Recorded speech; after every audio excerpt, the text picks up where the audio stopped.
یا وہ ایمان لائے ہوئے نہیں ہے، غیر مسلم ہے، اس کے باوجود بھی دیکھیے ان کے پاس دولت، کسی اور کو پوچھتے ہیں کیوں ان کے ساتھ ایسا ہوتا ہے، ہمیں ہی کیوں آزماتے ہیں، نعوذ باللہ ایسے خیالات ہمارے دل میں آتے ہیں۔ لیکن اللہ نے یہی بتایا نا کہ یہ دنیا تو مومن کے لیے ہے ہی نہیں، مومن کے لیے دنیا تو قید خانہ ہے۔ قید خانہ کیا کسی کو پسند آتا ہے؟ یعنی جیل کیا ہوتا ہے؟ انسان آزادی چاہتا ہے، اس میں وہ انسان اپنی مرضی کے مطابق قید خانے میں زندگی نہیں گزار سکتا۔ اگر قید خانے میں ہم منگایا کہ ہمیں ہماری زندگی عالیشان ہو، ہمیں بیڈ مہیا کیجیے، ہمیں کھانا طرح طرح کے دیجیے، جیل میں کیا یہ سہولتیں انسان کو دی جاتی؟ یہ تو دنیا کی جیل کی بات ہو رہی ہے۔ تو اسی طرح سے انسان کی زندگی اس دنیا میں کیا ہے؟ اللہ کی حدود کے آگے بندھی ہوئی ہے، اللہ کی مرضی کے آگے بندھی ہوئی ہے۔ ہم چاہ کر بھی اپنی مرضی کو اختیار نہیں کر سکتے کسی چیز میں، ہمیں ہے، اللہ نے ہمیں عقل سلیم دی ہے، ہماری فطرت میں ڈالا ہے کہ ہم اچھائی کو برائی کو دیکھیں، ہم استعمال کریں، مرضی تو ہم اپنی ہی چلاتے ہیں، لیکن ہم اس مرضی میں اللہ کی مرضی کو بھی شامل کریں، اللہ کے احکام کو بھی مد نظر رکھے، ہم دیکھیں کہ ہم اللہ کے علاوہ کسی اور کی ذات کو تو اس میں شریک نہیں کر رہے، اللہ کی مرضی کے علاوہ کسی اور مرضی کے مطابق یعنی اپنی نفس کی مرضی کے مطابق تو یہ کام نہیں کر رہے۔ اب یہ انسان سمجھ رہا ہے کہ یہ اللہ نے اسے دولت دی، یہ باغ اتنا خوبصورت دیا، یا اولاد سے نوازی، یا مال دیا ہے، تو اس کے اندر اتنا تکبر آ گیا ہے کہ وہ سمجھ رہا ہے کہ یہ ساری تو مجھے اللہ نے اس لیے دی ہیں کیونکہ اللہ مجھ سے محبت کرتا ہے، یہ سمجھتا ہے۔ انسان کو یہ سمجھنا چاہیے کہ یہ ساری انسان کے لیے آزمائش ہے، جتنی دولت اسے دی جائے گی اتنی اس سے پوچھ ہوگی اس دولت کے بارے میں، یہ وقت اس سے پوچھا جائے گا، یہ زندگی اس سے پوچھی جائے گی، اس نے کہاں صرف کی، یہ دولت اس سے پوچھی جائے گی کہ کیسے کمائی، اس نے کہاں صرف کی، اس دولت میں اس نے کتنے غریبوں کا حق نکالا، جو تھا اس کی ذمہ داری جن لوگوں کو دینا ان کو اس نے دیا۔ اور یہ سمجھ رہا ہے انسان کہ نہیں اس کو تو فقر ہے، نعوذ باللہ، یہ تو اتنی آگے بڑھ گئی بات کہ یہ کہہ رہا ہے کہ یہ باغ کبھی تباہ نہیں ہوگا۔ انسان یہ نہیں سمجھ رہا کہ بنانے والا اللہ رب العالمین ہے، اس کو تباہ کرنے کے لیے سیکنڈ نہیں لگے گا، کن فیکون کا مالک ہے میرا رب تو، اور اس کو صرف سامنے والے کو دکھانے کے لیے وہ اس طرح سے باتیں کر رہا ہے اپنے تکبر میں، اور بتا رہا ہے یہ دیکھیے یہ اس وقت کی اللہ تعالیٰ مثال ہمیں بیان کر رہے ہیں کہ کبھی نہیں اجڑے گا، اور اگر میں اللہ کے پاس جاؤں گا تو میں اس سے بہتر پاؤں گا۔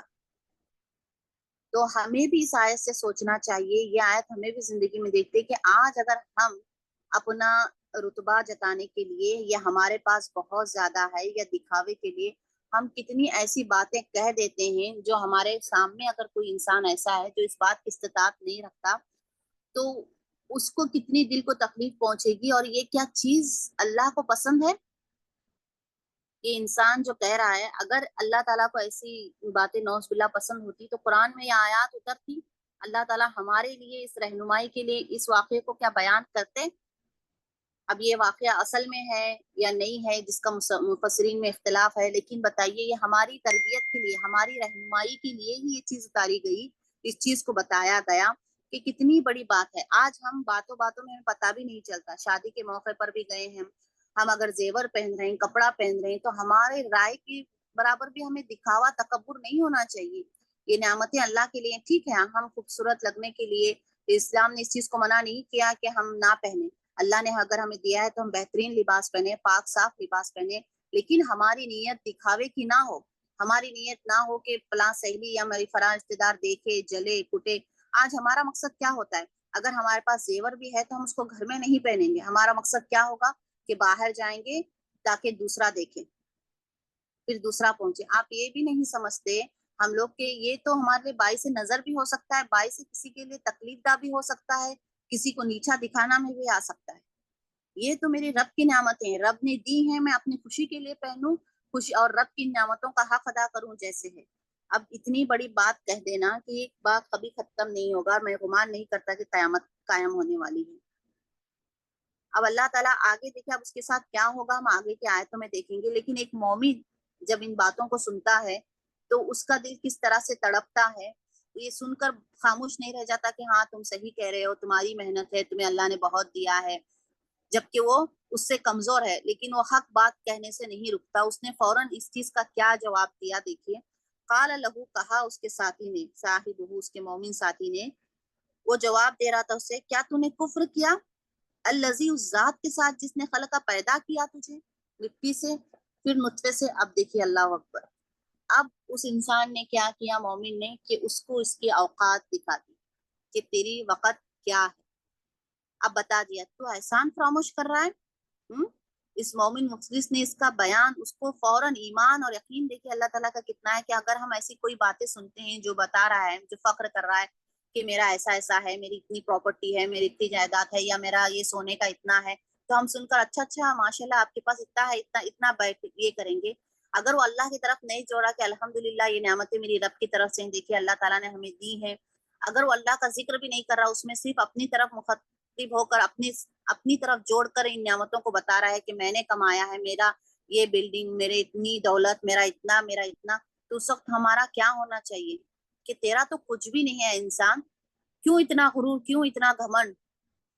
تو سراسر ہدایت اور گمراہی سے ہٹ گیا. اب یہاں پر دیکھیے وہ ساتھی وہی حق کا کام کر رہا ہے کہ فوراً اس کو احساس دلا رہا ہے کہ تیری وقت کیا ہے. تجھے تو پیدا کرنے والی وہ ذات ہے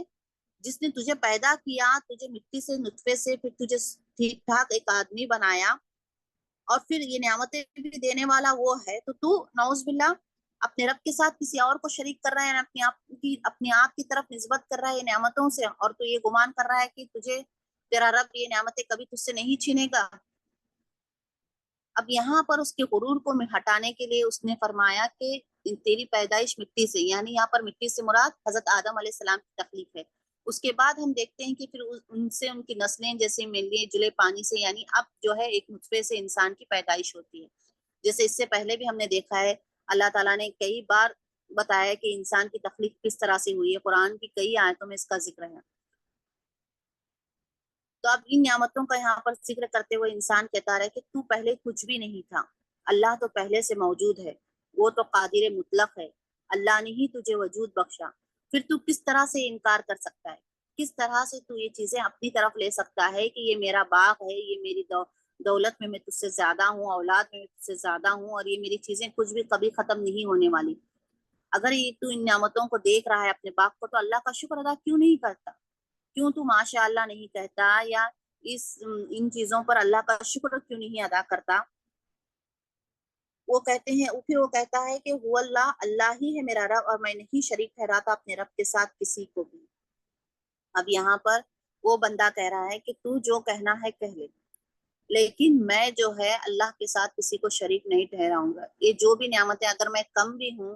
یا اللہ نے مجھے کم دولت سے نوازا ہے، یا جو نعمتیں اللہ تعالیٰ نے تجھے دی ہیں اس سے مجھے کم بھی دی ہیں،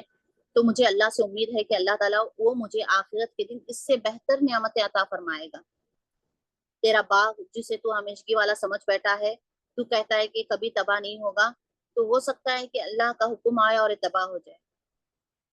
یہ پانی، یہ نہر، یہ باغ کی خوبصورتی، یہ ساری چیزیں تیرے سے تباہ ہو سکتی ہیں، لیکن میرا رب مجھے اس سے بہتر دے گا. میں اپنے رب کے ساتھ کسی اور کو شریک نہیں کروں گا. یہ نعمتیں جو مجھے دی ہیں یہ میرے رب نے دی ہیں. تو یہاں پر انسان کی انہی چیزوں کو بتایا جا رہا ہے. یہ تو اس وقت کی آیات ہیں جب اللہ تعالیٰ نے ہمیں سمجھانے کے لیے ہمارے سامنے رکھی. آج کے دور میں بھی اگر ہم ان آیات کو آج کے دور میں اپنے پر لیں تو دیکھیے ہمارے اندر چیزیں موجود ہیں. ہم میں سے بعض ایسی ہیں جو اپنی ساری چیزوں کو سمجھتے ہیں کہ ہماری محنت ہے، ہماری شوہر کی محنت ہے، وہ اتنا وقت لگاتے ہیں، اتنا کماتے ہیں، اتنا پیسے دیتے ہیں. آپ دیکھیے وقت تو لگاتا ہے ایک مزدور بھی ہے، لیکن اس کی تنخواہ ایک اے سی میں بیٹھ کر کام کرنے والا سافٹ ویئر کا انجینئر جو ہوتا ہے، یا بیٹھ کر کمپیوٹر انجینئر جو بھی ہے، مطلب آرام کے آفس میں بیٹھ کر کرتا ہے، اس کی تنخواہ زیادہ ہوتی ہے ایک مزدور جو اتنی محنت کرتا ہے اس کے مقابلے میں دھوپ یا سستی. کیوں؟ یہ سب اللہ کی طرف سے نعمتیں ہیں. اس کے حساب سے اللہ نے اس کو دیا ہے، اس کے حساب سے اللہ تعالیٰ نے اس کو دیا. ہم یہ نہیں کہہ سکتے تھے کہ ہماری محنت ہے، یہ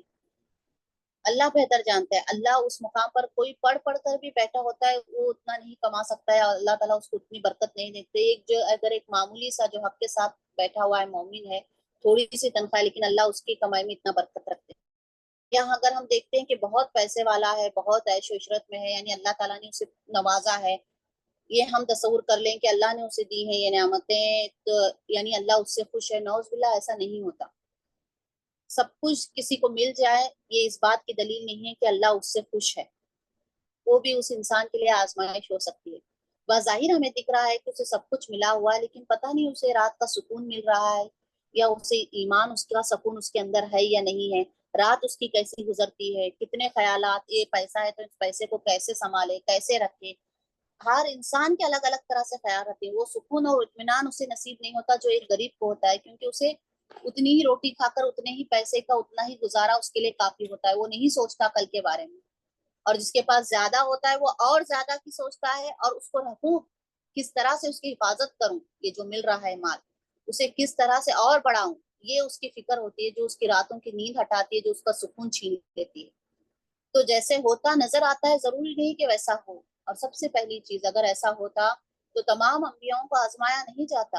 آپ صلی اللہ علیہ وسلم کے لیے کیا کم تھا؟ جن کو دنیا ہی میں جنت کی بشارت دی گئی تھی تو اللہ تعالیٰ ان کو دنیا میں ہر طرح کی چیزیں نعمتیں میسر کرتا. کیوں آپ صلی اللہ علیہ وسلم 7-8 دن بھوکے رہتے تھے، کھانا میسر نہیں ہوتا تھا؟ کیوں آپ صلی اللہ علیہ وسلم فرش پر چٹائی کے دانوں اس طرح سے سوتے تھے کہ چٹائی کے بار آپ کے پیٹ پر نشان چھوڑ دیتے تھے؟ کیوں غریبی اور مفلسی تھی؟ ایک وقت کے نبی، تمام پیغمبروں کے سردار، کیا اللہ تعالیٰ چاہتے تو ان کے لیے نعمتوں کی روانگی نہیں بھیج دیتے، یا نہیں ان کو بنا دیتے بڑی بڑی چیزیں، یا قریش کا سردار، یا اللہ تعالیٰ ان کو دولت کی روانگی دیتے؟ کیوں ایسی زندگی تھی مومن کی زندگی؟ کیونکہ یہاں پر مومن کی زندگی ایک قید خانہ ہی ہے. جتنی آزمائشوں سے مومن گزرے گا اللہ تعالیٰ اس کے لیے آخرت میں اتنی ہی راحتیں رکھیں گے. اب ایسا بھی نہیں ہے کہ کوئی غریب ہے، مومن انسان اگر امیر ہے، دولت کما رہا ہے بہت، تو وہ ہم اس کو یہ دعویٰ نہیں کہہ سکتے کہ آپ کی دولت نعوذ باللہ ایسا نہیں ہے، آزمائش میں ہے، آپ نیک نہیں ہو سکتے. یہ بھی غلط ہے. اگر وہ کما رہا ہے، اللہ نے کسی کو دیا ہے، لیکن اتنا ہی وہ اللہ کی راہ میں دے رہا ہے، صحیح حق ادا کر رہا ہے، فضول خرچی نہیں کر رہا، بے جا دکھاوا، تکبر، غرور، گھمنڈ نہیں، وہ ان نعمتوں کو اللہ کی طرف جوڑتا ہے، اللہ کا حق ادا کرتا ہے ان نعمتوں میں، تو وہ نعمتیں اس کے لیے باعث ثواب ہے، وہ بھی اسے جنت میں لے جانے کا ذریعہ بنیں گی. بس یہی ہے کہ ہر چیز کو انسان غور و فکر کرے اور یہ سمجھ لے کہ یہ ساری چیزیں میری نہیں ہیں. وہ اپنے آپ کو جان لے کہ وہ کتنا حقیر ہے، اور ان چیزوں کو سمجھ لے کہ تکبر اور کبریائی کے لائق، صرف بڑائی کے لائق اللہ کی ذات ہے. میں ایک حقیر انسان ہوں، میری قوت، میری طاقت کسی چیز کا اختیار نہیں رکھتی کہ میں کچھ کما سکوں یا کچھ اپنی کر سکوں. یہ سب کچھ کس کی طرف ہے؟ اللہ ہی کی طرف. وَضْرِبْ، اور آپ بیان کیجئے، لہم، ان کے لیے، مطلب ایک مثال، رجلین، 2 آدمی ہیں، جعلنا، ہم نے بنایا، جعل بنایا، نہ ہم نے، لی کے لیے، عہدی، ایک، ہما، ان دونوں میں سے، ہما، ان دونوں میں سے ایک کے لیے، جنتین، 2 باغ، من اعنابن، انگور سے، یعنی انگور کے یہاں پر ترجمے کے حساب سے کیا ہے، وہ، اور حففنا، ہم نے باڑ لگا دی، ہما، دونوں کے، یعنی دونوں طرف، نخلین، کس کی؟ کھجور کے درختوں کی، وہ، اور جعل، ہم نے بنایا، نہ ہم نے بنایا، بینہما، ان دونوں، بین، درمیان، ہما، ان کے، زرعا، کھیتی، کھلتا، دونوں، الجنتین، باغوں نے، آتت، دیا، اکلہا، اپنا پھل، ولم، وہ، اور لم، نہ، تظلم، کم کیا، منہ، ان میں سے، شیئن، کچھ بھی، وہ، اور فجر، جاری کر دی، نہ ہم نے، خلال، درمیان، ہما، ان دونوں کے، نہرن، ایک نہر، وہ، اور کانا، تھے، لہو، اس کے لیے، ثمر، پھل، فقال، تو قالا، اس نے کہا، لی، سے، صاحبی، ساتھی، ہی، اپنے ساتھی سے، وہ، جبکہ ہوا وہ، یحاور، گفتگو کر رہا تھا، اس سے، انا، میں، اکثر، زیادہ ہوں، من سے، کا، تجھ سے، مالن، مال میں، وہ، اور عزا، زیادہ باعزت ہوں، نفرن، با اعتبار جتھے کے، وہ، اور وہ داخل ہوا، جنت، اپنے جنت میں، باغ میں، وہ، جبکہ ہوا وہ، ظالم، ظلم کرنے والا تھا، لنفسہ، اپنی نفس پر، قال، اس نے کہا، ماں، نہیں، ادنو، میں گمان کرتا، ان، کہ، تبھی تباہ ہوگا، حاضہ، یہ باغ، ابدا، کبھی بھی، وہ، اور ماں، نہیں، ادنو، میں گمان کرتا، الساعۃ، کہ قیامت، قائمتن، قائم ہونے والی ہے، وہ، اور البتہ، ان، اگر، ردت، میں لوٹایا گیا،